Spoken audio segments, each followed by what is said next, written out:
Memiliki ketinggian 3.428 meter dari permukaan laut, Gunung Slamet adalah sebuah gunung berapi yang terdapat di Pulau Jawa, Indonesia.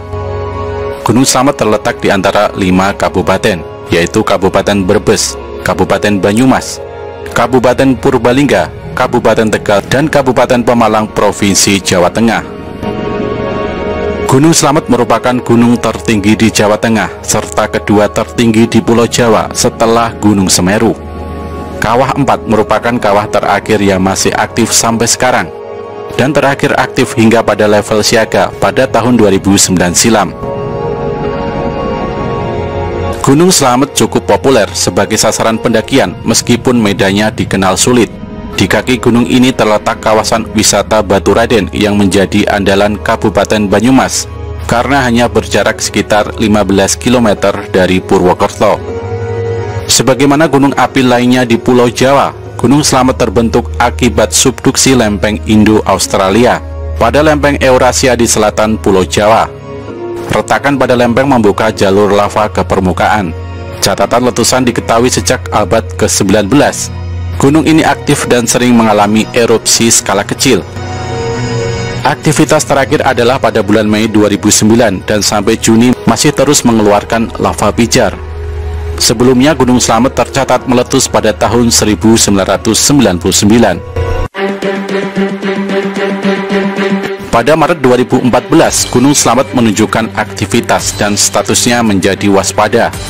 Berdasarkan data PVMBG, aktivitas vulkanik Gunung Slamet masih fluktuatif setelah sempat terjadi gempa letusan hingga sebanyak 171 kali pada 14 Maret 2014 dari pukul 00 sampai dengan pukul 12 waktu Indonesia Barat. Pada durasi waktu yang sama tercatat sebanyak 57 kali gempa letusan.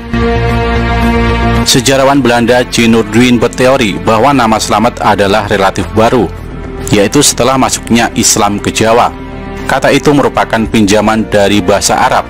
Ia mengemukakan pendapat bahwa yang disebut sebagai Gunung Agung dalam naskah berbahasa Sunda mengenai petualangan Bujangga Manik adalah Gunung Slamet, berdasarkan pemaparan lokasi yang disebutkan.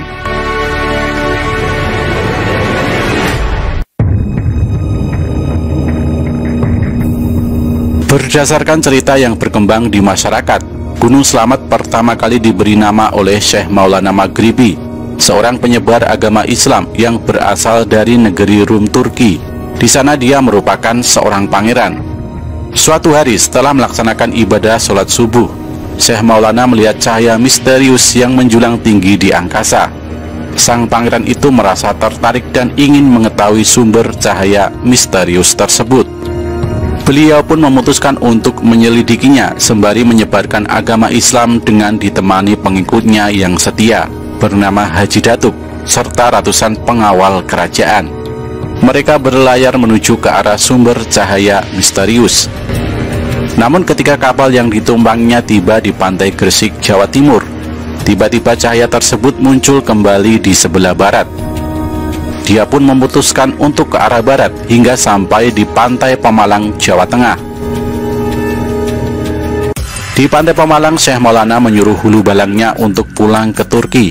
Sementara beliau melanjutkan perjalanannya dengan ditemani Haji Datuk dengan berjalan kaki ke arah selatan sambil menyebarkan agama Islam. Ketika cahaya tersebut melewati daerah Banjar, tiba-tiba beliau menderita sakit gatal di sekujur tubuhnya, dan penyakit gatalnya itu pun sulit untuk disembuhkan. Suatu malam setelah menjalankan sholat tahajud, Syekh Maulana mendapatkan ilham jika beliau harus pergi ke Gunung Gora.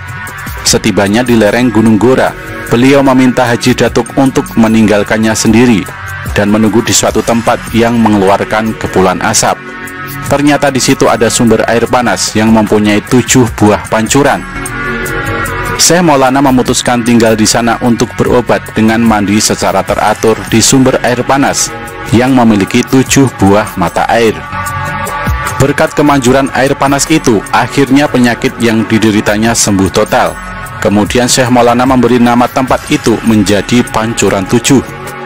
Penduduk sekitar menyebut Syekh Maulana dengan nama Mbah Atas Angin karena datang dari negeri yang jauh. Kemudian Syekh Maulana Maghribi memberi gelar kepada Haji Datuk dengan sebutan Rusuludi yang dalam bahasa Jawa berarti batur kang adi atau abdi yang setia. Sementara desa itu kemudian dikenal dengan sebutan Baturadi yang lama-kelamaan menjadi Baturaden, yang dalam penulisannya menggunakan satu R, yaitu Baturaden. Karena Syekh Maulana mendapat kesembuhan penyakit gatal dan keselamatan di lereng Gunung Gora, maka beliau mengganti nama menjadi Gunung Slamet.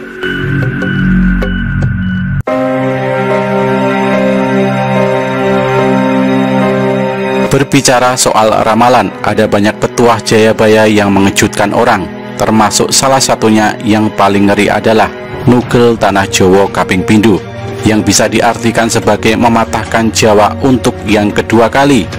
Ramalan Jayabaya memang tak pernah sangat jelas, selalu dikemas dengan syair sehingga tafsirnya bisa berbeda-beda. Tapi yang satu itu menurut banyak orang cukup jelas artinya. Lalu apakah benar Jawa akan terpisah jadi dua bagian? Kemudian apa saja tandanya jika benar-benar demikian? Berdasarkan cerita dari berbagai sumber dikatakan bahwa Jawa dan Sumatera dulunya adalah satu kepulauan. Selain bukti fisik, hal ini juga bisa dilihat dari cerita-cerita sejarah. Kemudian lantaran masih satu area, maka orang dulu menyebutnya Sunda Besar, atau mungkin ada yang bilang Jawa saja. Lalu apa korelasi hal ini dengan ramalan Jayabaya?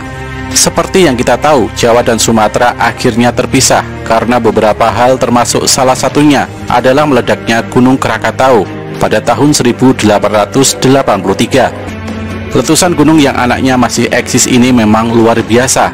Salah satunya membuat dunia gelap sementara karena abu vulkanisnya. Karena ledakannya pula akhirnya daratan yang menghubungkan Jawa dan Sumatera sekarang terpecah. Banyak orang yang kemudian mengaitkan ini sebagai realisasi dari ramalan Jayabaya soal Jawa yang patah. Alhasil tidak sedikit pula yang menyimpulkan jika petuah sang raja sudah terjadi sehingga kita bisa tenang. Tapi di ramalan disebutkan kata Kaping Pindho yang artinya dua kali. Lalu apakah setelah pisahnya Jawa dengan Sumatera akan terjadi hal yang serupa? Wallahu alam bisawab. Ramalan Jayabaya soal Jawa yang patah juga erat kaitannya dengan Gunung Slamet. Jadi menurut mitos masyarakat setempat, seandainya gunung yang ada di 5 kabupaten di Jawa Tengah ini meledak, maka Jawa akan benar-benar terbelah. Bahkan menurut sesepuh di sana, kejadian tersebut akan membuat laut utara dan selatan Jawa bertemu. Mitos memang kadang susah dipercaya, tapi kita lakukan analisis kecil. Kalau dilihat di peta, letak Gunung Slamet ini memang pas sekali di tengah-tengah Jawa, baik dari selatan ke utara maupun barat ke timur. Dan faktanya, Gunung Slamet adalah salah satu dari sekian gunung di Jawa yang masih aktif sampai sekarang, di mana bisa sangat mungkin untuk meletus. Jika pada akhirnya benar-benar meledak, maka memang tidak mustahil ia bakal membuat retakan yang begitu besar dan akhirnya jadi bukti ramalan. Semoga saja hal ini tidak terjadi. Gunung ini dinamai Slamet bukan tanpa alasan, melainkan sebagai sebuah doa.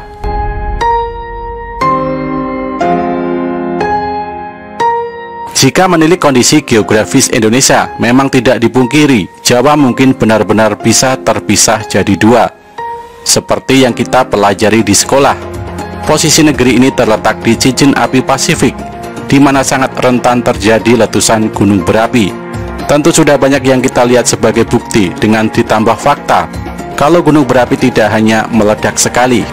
Entah kapan, mungkin akan ada masa di mana gunung-gunung aktif kita bereaksi sehingga memicu ledakan yang luar biasa, sehingga pada akhirnya benar-benar memecah Jawa jadi dua. Tentu kita tidak berharap demikian.